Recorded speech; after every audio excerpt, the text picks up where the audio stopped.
দেশজুড়ে বইছে নির্বাচনী হাওয়া। আগামী বছরের ফেব্রুয়ারিতে অনুষ্ঠিত হতে যাচ্ছে ত্রয়োদশ জাতীয় সংসদ নির্বাচন। দীর্ঘ ১৬ বছর পর এবারের নির্বাচনের সময় ক্ষমতা ফিরে পাচ্ছে সেনাবাহিনী। আইনশৃঙ্খলা বাহিনীর মতোই এবারের নির্বাচনে পুরো শক্তি নিয়ে মাঠে থাকবে সশস্ত্র বাহিনী। তবে জনমনে কৌতূহল, নির্বাচনের সময় কি কি দায়িত্ব থাকছে সেনাবাহিনীর হাতে।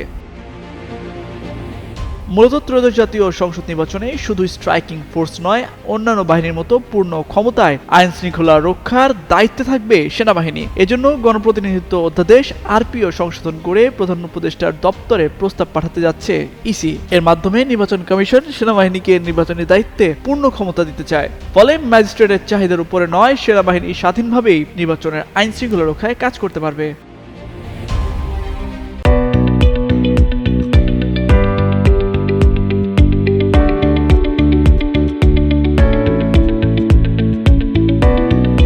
জার্মান ভিত্তিক সংবাদ মাধ্যম ডয়েচে ভেলেকে দেয়া এক সাক্ষাৎকারে এই নিয়ে কথা বলেছেন নির্বাচন কমিশনার আব্দুর রহমান এল মাসুদ। জানান, আগে ল এনফোর্সমেন্ট এজেন্সি হিসেবে শুধু পুলিশ, কোস্টগার্ড, বিজিবি থাকলেও এখন সেনাবাহিনীকে সেখানেও অন্তর্ভুক্ত করা হচ্ছে।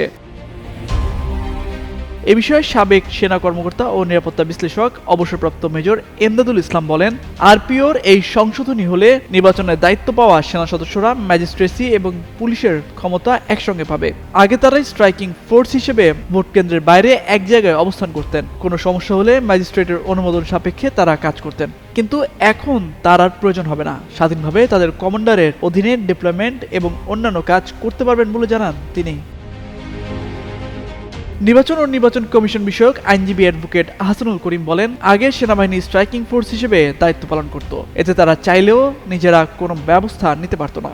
এখন যদি আরপিও সংশোধন করে তাদের নির্বাচনের সময় আইন শৃঙ্খলা বাহিনীর মধ্যে অন্তর্ভুক্ত করে ম্যাজিস্ট্রেসি ক্ষমতা দেওয়া হয়, তাহলে তারা স্বাধীনভাবে ব্যবস্থা নিতে পারবে, দায়িত্ব পালন করতে পারবে। এদিকে নির্বাচনের সেনাবাহিনী পূর্ণ ক্ষমতায় দায়িত্ব পালন করলে ভোটারদের মনে আস্থা ফিরে আসবে বলে মনে করছেন নির্বাচন কমিশন এবং বিশ্লেষকরা।